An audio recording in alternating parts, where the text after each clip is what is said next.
Hi, my name is Stephen Raimondi, and my PechaKucha topic is titled Putting Down the Spoon. This title refers to the state of the story-driven games in the current market, given the strides of a few companies that I will discuss throughout the presentation. I'd like to point out beforehand that all photos used in this presentation are for educational purposes only. In the past, video games followed a basic structure that worked well. Basically, you have a story that is told to the player throughout the course of moving the character from point A to point B of the game. This structure worked beautifully in my favorite game of all time, Resident Evil 4, but since that game's release, the industry has evolved exponentially. By far one of the best products of the industry, open world games, or the sandbox games as they are commonly referred to, allow players to drop into a world that is living and breathing around them. Unlike standard story-driven games, these sandbox titles revolve around three main points: environment, inhabitants, and the feel about them.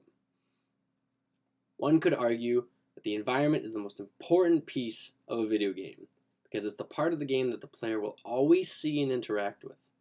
Video games today have some of the most beautiful worlds I've ever seen, and these worlds help legitimize the story the developers have written for us, the players, to experience. NPCs, short for non-playable characters, that inhabit the world are crucial to its success. If the player doesn't feel as though the characters belong in the world, then it delegitimizes the story you are trying to tell. But when done right, these characters can become pivotal to story development and quest lines for the player.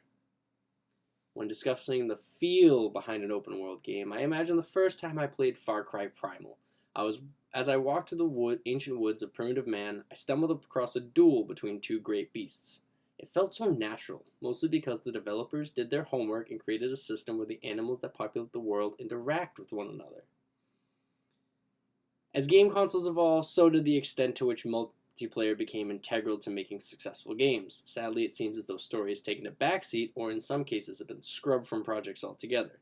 This trend has led to the downfall of many companies, while others seek a new way to blend story and multiplayer. Call of Duty is one of the most famous game franchises of all time, and it serves as the vanguard for multiplayer first-person shooters in the modern age. The problem I have with Call of Duty is that it hires big-name actors to play roles in their ridiculously quick campaigns. With such names as Kit Harington and Kevin Spacey, why not invest in deep, lengthy campaign stories? As a huge fan of the Halo franchise, I've read a majority of their novels and delved extensively into the lore. But when Halo 4 came out, I was hugely disappointed. Multiplayer trumped story, and the quest to make more money led to the downfall of the game, in my opinion.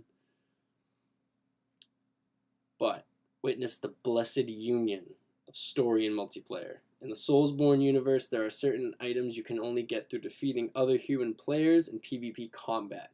Covenants are basically guilds that usually require some form of online PvP to deepen your pact with them, and you can obtain advanced spells and weapons in return for your service. After discussing open world games and how multiplayer has affected how stories are told in games, I want to turn our focus to the evolution of the action RPG, a genre that in my opinion is leading the way in setting aside the spoon and forcing players to discover the world organically through deep narratives and depth mechanics. One of which is Bethesda's Elder Scrolls Skyrim, which is considered to be a turning point in the open-world action RPG genre. Its intense immersion in both social and combat situations allows players to change the narratives given their choices. Its detailed lore, quests, and vast array of NPCs brought a new level of exploration to the genre. Building on the foundation of Skyrim, Bethesda took their method of storytelling into a 1960s post-apocalyptic wasteland of New England, adding on content like fort building, which allows you to develop settlements for discovered survivors, weapon customization, which added a lot of depth to combat, and a very fluid narrative choice system.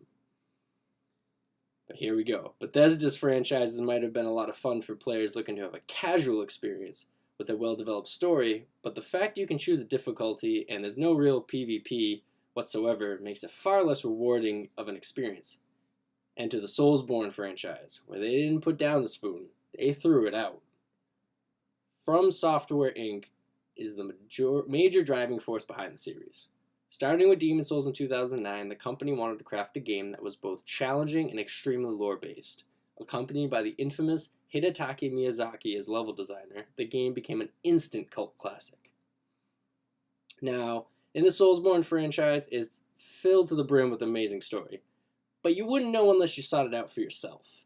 Talking with NPCs, studying levels, observing bosses, and even reading item descriptions are the only ways to learn what is going on in the world around you.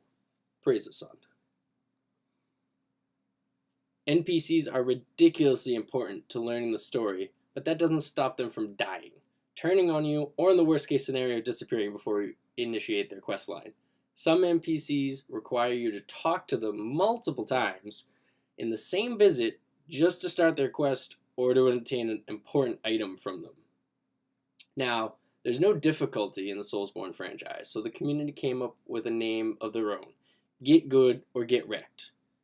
See, you will die in this game, over and over again, but when you finally defeat the foe or section of the game that has been stopping you, the sense of accomplishment you will feel is unparalleled in gaming today. Now, speaking of the community, there is no single franchise in gaming today that holds the kind of fandom that the Soulsborne franchise has. Two of the most influential members are VodVidya, who runs a lore-based channel on YouTube, and Epic Namebro, who helped write the strategy guides and for some of the Souls games, and runs tutorials and walkthroughs for new players. Due to the successful model From Software has created, Team Ninja, the creators of the Ninja Gaiden series, are taking a stab at their own soul-inspired game dubbed Nioh. Combat looks to be challenging as you battle evil spirits and warriors along your journey, and although much hasn't been said about the story, it looks to be just as deep as the Soul series. Now, the next 3 slides are going to be my citations. I want to add those in just to make sure that I don't have any copyright against me, because I think I used only 2 images or 3 images that were from my own gameplay of Bloodborne and Dark Souls. So, if you need any of the pictures, I tried to describe them as best as possible and add a link below. So, thank you for watching. I'm just going to let this go, and